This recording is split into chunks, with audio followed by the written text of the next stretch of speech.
男嘉宾小鹏23岁，来自吉林，是一名公司职员；女嘉宾小婉24岁，来自吉林，是私营业主。来，有请两位，有请。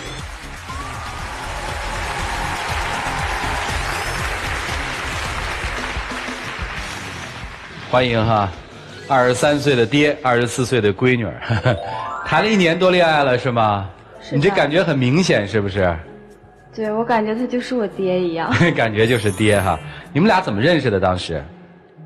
我们两个是通过一次爱心志愿者活动认识的。啊，当时他在台上表演，我就对他一见钟情。啊，第一次表白被他拒绝，然后后来我又经过了7个多月的时间，这7个多月我努力减肥，努力的创业啊，后来再一次跟他表白，我才成功。哦，就为了他，其实你做了很多努力，是吧？姑娘怎么会挺好啊，小伙子，而且疼你多好啊，怎么会觉得烦呢？就是最开始我们两个在一起还是挺好的，他对我也很照顾。可是时间一长以后，他什么都管，我就感觉我就像找了一个爹一样。我觉得我对他是一种关心啊，不是说最好的感情就是对女朋友像父亲一样的爱吗？哦，这谁说的呀？就是网上说的。网上说的啊，网上一个伟人说的啊，伟人叫网啊。我觉得他那根本就不是对我的宠爱，就是监管着我，看着我，不让我穿裙子，不让我化妆，然后也不让我出去玩，说什么事都管着我。这是为什么呢？不让穿裙子是因为他特别怕晒，我是为了不让他晒着，不让他穿太短的裙子。哦，是因为露得多还是怕晒黑呀？都有啊。那不让化妆呢？他不让我化妆，就是我平时的时候一般也都不带化妆，但是有的时候需要见客户的时候呢，我可能就会化一些淡妆，也是对他们的一些尊重嘛。他就是不让我化。我觉得化妆品就是对皮肤特别不好，一化妆它就有可能过敏，对皮肤造成不是他过敏过吗？他过敏过。哦，那一次他就是新买了一套化妆品，第2天早上就趁我没起来就偷偷化。啊，化好了之后晚上回来可倒好，脸上都肿的，特别就是过敏特别严重。哦，那这么听男生还是关心你的啊，不是小心眼儿说怕你画得漂亮，别人对你怎么样了？我觉得还好。我正常是不过敏的，那次就是一个特例。然后我在回家的路上，我就特别害怕，因为他不会像平常人一样，如果说要关心我的话，他可能会说我们去医院看看呢，或者是听我倾诉倾诉。他只会在那儿，就是一顿的数落我。那他会限制你的自由吗？他会，像我平时喜欢一些分享朋友圈啊，或者是微博什么的，发一些自拍，发一些定位什么的，在他这儿看来都是不好的，都不行。有一次我在微博发了一张照片，有很多朋友给我评论嘛，我们就在底下聊了几句，然后他就一直让我逼着我把它删掉。我就是觉得他就是特别喜欢暴露，就是无论做什么事儿、玩什么、穿什么衣服，他都要分享。在微博、微信上不仅要分享照片、分享自拍，而且要分享他的位置。啊，这个确实特别的不安全啊。那你平常出去会限制你自由吗？也会，我就是无论干什么都必须要跟他报备，不报备是不行的。有一次我的好朋友约着我想要出去玩一玩、旅游什么的，我把我的想法跟他说了以后，他就是不同意。当时去的是青岛，然后4日游，后来我也没跟他商量，我就趁着他上班我就去了。我到了青岛以后才给他打电话，他当时在电话里面就给我一顿批评，一顿训，让我马上回去。这是为啥？他当时跟闺蜜出去玩嘛。他当时他们2个小姑娘就是根本都不怕外面有多险恶。不是外面有多险恶呀，我就觉得特别不安全，我就觉得他特别需要人照顾。哦，他没你照顾，他20多年也活过来了，兄弟。但是现在有了我就得尽这个责任。好嘛，这叫理由哈。回去了吗？就是这期间他不断给我打电话，然后确认我到底是在哪儿。最后一次我接到他电话的时候，他已经追到青岛了。当时我把家里所有的事全都抛开了，就是想去保护他。然后那天幸亏我去了她跟她闺蜜不知道吃了什么不干净的海鲜她就一直闹肚子。平时我跟她说不要乱吃东西，她也不听。我不让她去那么远的地方，她也不听。最后她都吃了亏。你还说呢？那次我肚子疼的那么厉害，你也没关心我呀。她就一直在旁边数落我，说我这么不对那么不对的。最后还是我和我闺蜜一起去医院输的点滴。我主要那个时候就是在气头上，我就想让她。你有啥气啊？不听我话吗？不听你话，看来你还真是这个特别愿意管她是吧？对，就是他什么事都得给我立规矩，就是早上6点必须得起床，晚上10点之前必须得睡觉，没有任何的特殊原因。然后有一次我加班加晚了以后，凌晨1点才到家，我寻思第2天是周6嘛，我可以睡个懒觉，他就没允许，活生生的6点就又把我叫起来了。不，这是为什么呢？就是咱先说加班，他加班这件事儿，我就觉得他工作效率也太低了，他能加到晚上1点多啊。平时他在加班的时候，我都在旁边看着啊，他一边得先工作着，然后旁边还得放音乐啊，旁边在看着电视剧、看综艺节目啊，然后再吃着零食、吃着水果。然后一会儿去玩一会儿，一会儿去看看窗外啊，就是根本就不专心放在工作上，所以他效率才低啊。我给他一直打电话，就是想督促他，就好像在看小孩写作业一样啊。就我如果要不督促他，我都不知道他那天晚上几点能回来。哎呦，你累不累啊？也挺累的。那为什么要6点起床10点睡觉呢？就是晚上10点要是不睡觉的话，对身体特别不好，5脏6腑得不到排毒啊，这样的话就对健康影响。你能坚持这作息吗？如果他能的话，我就能，但是他不能，我得天天看着他，所以我就影响这个。你是真累啊，难怪你瘦下来了。你是得累心累成什么样啊？这孩子特别操心，我看啊，就感觉你看他根本就不像男朋友，就是像爹一样的啊，什么爹都没他管得这么细，姑娘。对，我爸也从来都不管我这些东西。对，这个真是20多岁的大姑娘，爹要再这么管，爹还累死了呢，还管什么呀？怎么说呢？哎，他实在是太多事儿了。你看他不仅管着我吧，有的时候我做什么事儿他都看不上我，还给我泼冷水。情人节那次我就迟到了几分钟，他就给我一顿数落。那是我们在一起过的第1个情人节，那天我就是兴致勃勃的，就精心准备了礼物呀、鲜花什么的。我在这足足等了他1个多小时，根本就不是他说的几分钟。他这个时间观念一直就是这样，从来都是迟到。我觉得守时这是做人最基本的底线。恋人之间有什么守时不守时？他让你。就是我怕他以后跟我这样可以，但是如果出去了这样是会吃亏的，我怕他在外面吃亏。我看跟你就挺吃亏的啊，这姑娘被管成这样了。那你说我们100天那一次，我就是他平时的时候比较喜欢吃锅包肉，然后呢，我平时也从来都不做饭嘛，他老嫌弃我，我就寻思那天给他准备点惊喜，然后我就学做了锅包肉，然后我就挺开心的，端到他面前的时候，他就一脸的嫌弃啊。他做的那个其实真的是。无法形容，就是10块肉有8块都糊了啊！我觉得他就没有必要做那个饭，我觉得他在家天天就乖乖的就听我的话就可以了，其他事儿我来做。哦，他负责的是乖乖的，你负责是干所有的事儿，是吧？其实我虽然做的是不好，但是我的心意在那儿了。对，我就是想让他高兴高兴。你吃了吗？吃了。我喂他吃。吃了还，你还喂他吃？我喂他吃的。常吃的。他现在这么管着我不说，然后。他还跟我说，以后就是我们2个结婚以后，让我辞去工作，洗衣做饭照顾孩子，然后呢，乖乖的等他回来。可是我一想到这样的场景，我就接受不了。我觉得让他当全职太太就挺享福的了，在家就是别出去那么辛苦，我是为了他好。可是他还满脸的不愿意。有点意思，这孩子。我再问你一个问题啊，你跟什么人交朋友或者接触什么人，他会干预吗？他会干预，他会。把人问得很详细，就像是查户口一样。他希望我教我就教，他不希望我教就不让我教。我觉得了解可能是需要的，但是你为什么要干涉他交友呢？你能解释一下吗？就是我举个例子吧，有一次晚上都已经11点多了，他收拾东西就要走，就是他跟我说他去参加同学聚会，我觉得已经那么晚了，你说同学聚会白天不能聚吗？这个组同学聚会这个局的人，你说这样的朋友还就是接触下去有什么意思吗？我觉得没有必要跟他再接触下去啊，这样的朋友，你不能以点带面，对吧？你就因为这个就干涉他所有的交友吗？还是你只干涉过他这么一回？不太多吧？不多。刚才姑娘所罗列的这些事情，是不是都发生过？你是担心他跑吗？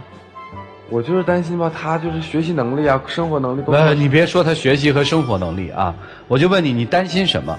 你是不是觉得你女朋友长得也挺漂亮的，人也挺好的，你怕其他的男生把她抢走了？对，我就觉得她特别单纯，特别容易被别人骗啊。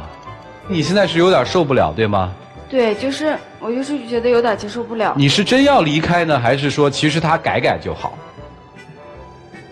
其实吧，说实话，就是他其他方面都挺好的。你承认他照顾你？对，他照顾你，他也很爱护你，只是你觉得跟他在一起失去了很多自由，是不是？对，他就是管的太多了。其实，如果他愿意改的话，我觉得，但是必须得是真改啊，我还能考虑一下。好，看来女生决心还是有的。老师们如何看待这一对呢？我们一起进入丘比特问卷。这个小伙子的这种如此刻板和控制的状态，让我想起了一部特别好玩的一个动画片《疯狂原始人》。《疯狂原始人》里的那个爸爸，他就在去掌控着一家子，然后一定要只能够在太阳落山之前回到山洞里。他说，只有在山洞里是安全的。我为你们好，我比你们的经验丰富，我比你们的力量更强大。表面上看都是为他好，但到电影的最后，当那个年轻的小伙子出现了之后，爸爸非常推心置腹地说，其实是因为我害怕未知的东西，我不能够很好的去使用掌握，我害怕失去你们。不管是掌控也好，管理也好，其实都是源于我害怕失去。所以小伙子，你刚才说我是因为他太单纯，因为他如何如何，对不起，是因为你害怕，你怕你自己不够好。所以在你们两人的情感关系当中，如果你没有意识到这一点，而一味的去说我是为你好，对不起，就像刚才赵川老师说的，在前20多年没你的时候，他也活下来了。如果我们打着我为你好的名义而去控制、践踏等等，去用这样的方式，只能把对方推开。好，谢谢白老师。寇老师，我想来问一下女生，请问他有实际的阻止过你交朋友吗？不管男生或女生，譬如说要你跟这个人绝交或拉黑他。他有说过。你做了吗？就远离了到他会跟我讲一些道理。通常他说要拒绝这个朋友或拉黑他的原因是什么？哪里不合格呀？就是他们可能会觉得会伤害我。为什么呢？就是心机会比较重吧，那样的。怎么判断心机比较重啊？好比说那次 KTV 吧，然后他就觉得11点了，那些同学还把我叫出去，然后窜局的人就不是一个好人。好，明白了。那请问他有阻挠你工作过吗？有阻挠过，就是跟我的客户就说我马上要结婚了，然后说以后就不要再找他合作了。哎呀，大哥你挺行的呀，你已经孤立他了。我当时就是觉得让他赶紧跟我结婚，然后不要再去工作了，不要再那么辛苦了，所以我就跟他的客户那么说。好，听听你刚刚的回答。我为了要让他早点跟我结婚，不要那么辛苦了，哪个在前面？你一直在做一件很让我们看不下去的事情，就是一直在用你是为他好，其实包装了你的自私。你以前有谈过恋爱吗？有过。上一任女友跟你怎么分手的？也是因为我这样。管人家对吗？那你没有发现你管人这件事情是有可能给对方压力的吗？你说你在网上看了好多恋爱的法则，包括女人就想找个爹。我跟你把这件事情说清楚啊。女人呢，想要找一个爹的意思，想要找一个可靠的宠爱我们的爹。我们从来都没有想要找一个严厉管教我们而且又不给表扬的爹哦。所以不是爹的问题，是什么样的爹的问题。有时候我是为你好，其实对方并不好，因为我们没有用对方想要的方式对他好。因为我是为你好，别交这个朋友了。因为我是为你好，任何保养品、化妆品都不准用。因为我是为你好，不准去工作。因为我是为你好，赶快嫁给我吧。我是为你好，在你们的故事里面是可以成为一道一道把他捆死的枷锁的。如果你的为他好，把你爱的人逼到走入了一个你无法想象的绝境，请问你的好是好还是不好？所以爱是问问他想要什么样的好。至少我听到他在这边不断呼吁最多的好，除了希望你给他一点空间跟自由，最大的呼喊声是肯定、表扬、信任、尊重。如果你不希望他跑，你最好尊重他，要不然他为什么要跟一个不识货的男人在一起？你们俩之间不像恋人关系，像支配和服从的关系。而支配的那个人往往以我是为了你好来控制和否定他。你知道你成天在做一种行为，叫什么行为？就洗脑。你就给他洗脑，天天洗。如果有哪一天他真的脑海当中洗成了完全是你所希望的那样，你让他做什么他就做什么，你让他干什么就干什么，你让他说什么就说什么。他就像一个石头、花朵或者是一件摆设一样，你会喜欢他吗？你喜欢他是因为他是个人，因为他有思想，因为他有行为，因为他有自己的生活圈子，所以他才会有不同于你的特质。但如果他哪天如果跟你是真正一样的了，你是万万不会喜欢他了。因为有太多的案例证明，一个女人如果完全丧失了自己的思想，而听另外一方的话，最后像个提线木偶一样，你会被无情的抛弃，因为你已经没有了作为一个独立女人的吸引力。就像每次碰见你们这样的案例的时候，主持人总是会问女方，他都把你控制成这个样子了，你为什么不走呢？女方往往会来那一句话，其实他对我还是挺好的。而这种好是什么？我告诉你，这种好是建立在一种基础，就是你完全听我的话，我就对你好。你要是有点反抗，那他就会变成一个最不能容忍的人。所以这种好是假的好，是有条件的好，不要把它当成是一种温柔。刚才你有很多行为很可怕，当他让你远离那些朋友的时候，你真的做了。你今天会做远离一个朋友，将来你就会做更多的他封锁你和禁锢你的事情。到那个时候你就会变得什么情况？眼睛里没有色彩，周围没有朋友，身上穿的衣服全是自己不喜欢而是他喜欢的，你会觉得自己已经不像是一个独立的人，你完全被控制，没有思想。恋人之间其实更多的吸引力来自于互相的互动，甚至来源于吵架，甚至来源于抗拒，因为这种东西能够强化彼此的感受。但如果只有一方听从另外一方的，那这就不叫恋爱。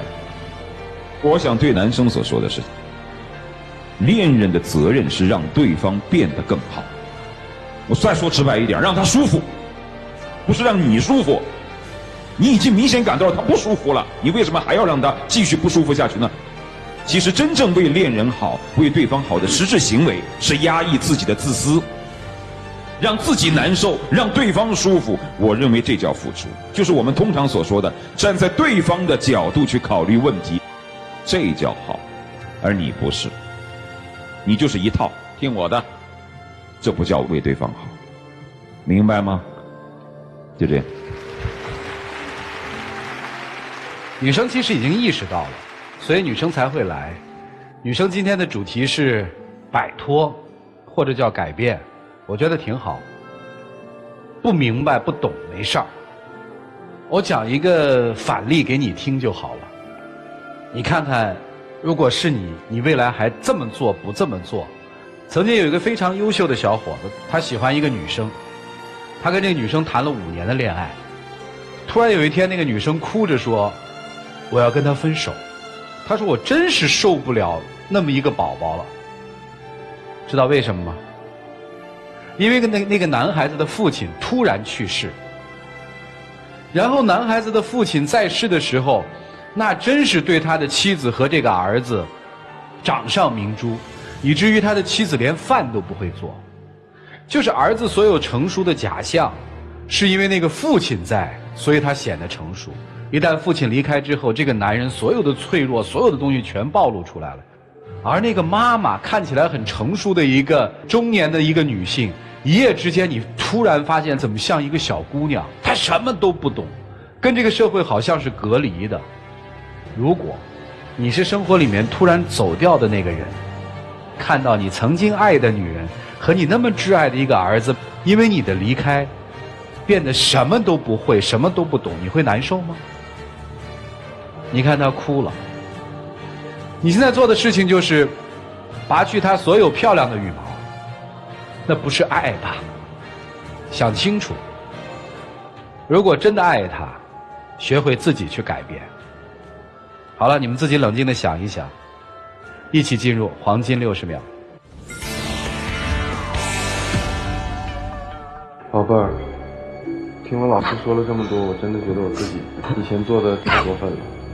我决定好好改正自己，不把我对你的爱转化成对你的压力。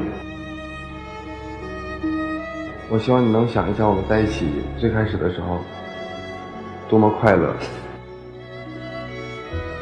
反正我不想离开你。我真的还能再相信你吗？你真的愿意改吗？愿意。我想再考虑一下。谢谢两位，请回。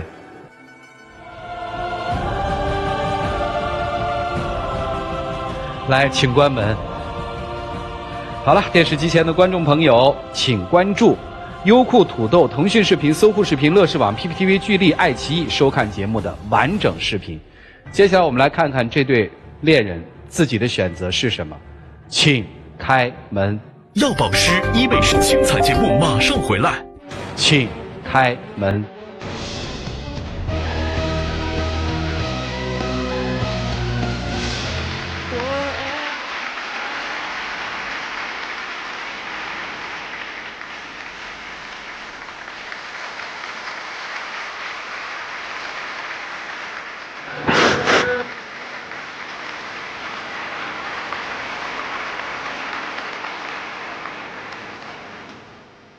哎，想好了，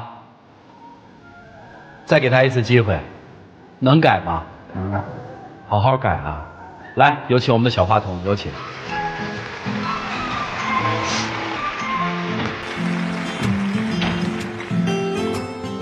谢谢，我们一起来见证属于你们的浪漫。各位，请见证。